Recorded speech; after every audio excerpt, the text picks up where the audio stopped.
everybody for taking interest in my videos.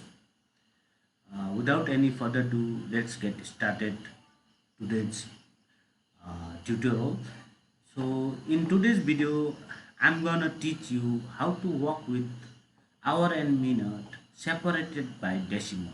So here you can see a number 1.12.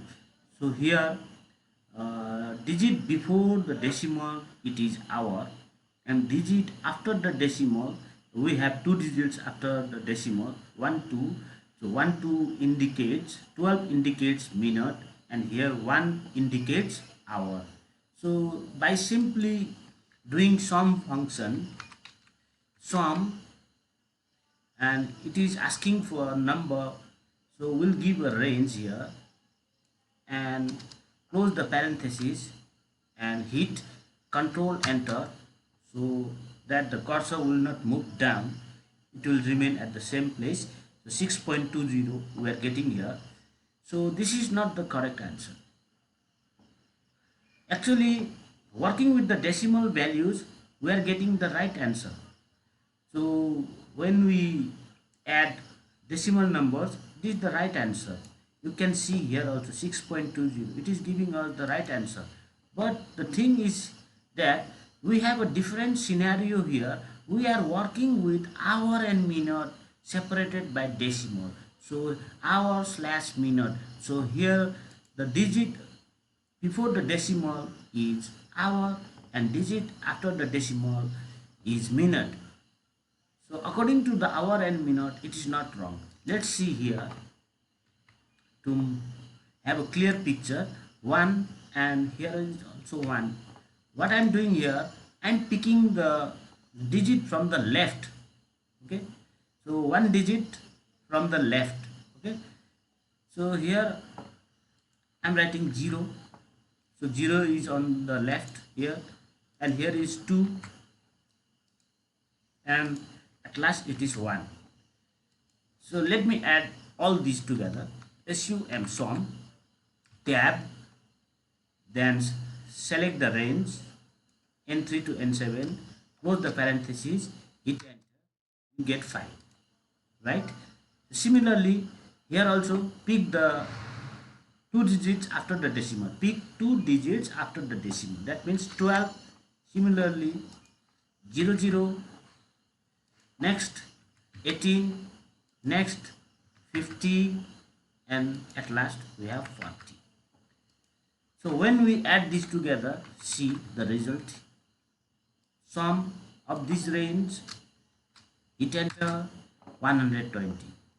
Now the thing is that 120, we have to bring 120 divided by 60 is 2, because we are working with hour and minute. That means 1 hour is equal to 60 minutes.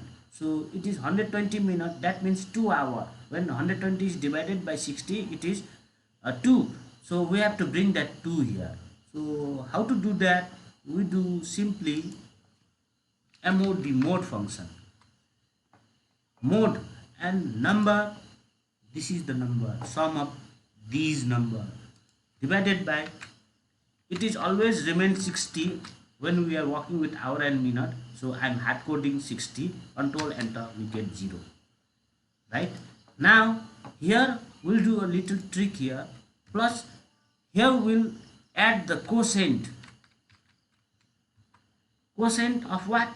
Sum of the values of these.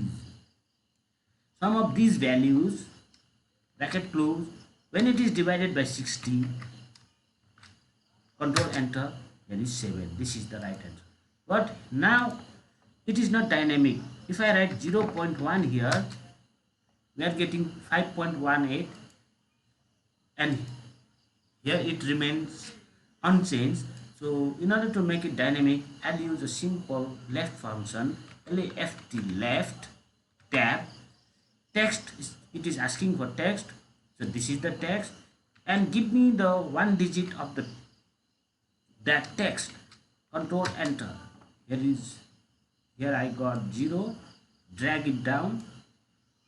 Now you see here You have noticed one thing. This 0 is aligned to the left.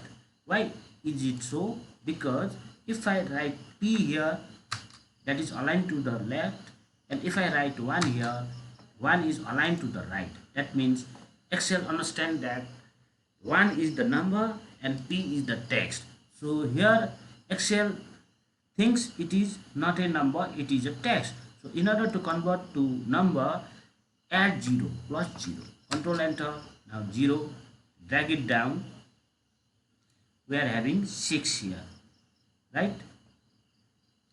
Now here also we have to use text function. First of all, text, and it is asking for the value. I give this value, this cell, comma, and format I want like this 0.000, double quotation, close the parenthesis, control enter. We get this 0.10, drag it down, we are having this. Now I'll pick the right. How many letters? 1 2 3. Give me 3 letters from the right, control enter. We are getting this. Now again I'll do the left, left, left. Give me 2 digits from the left. Now we are getting 10 10 0 0 0 0 18 18 50 50 40 40.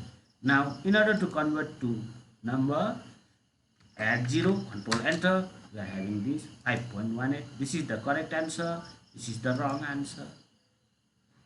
Alright, see you in the next class.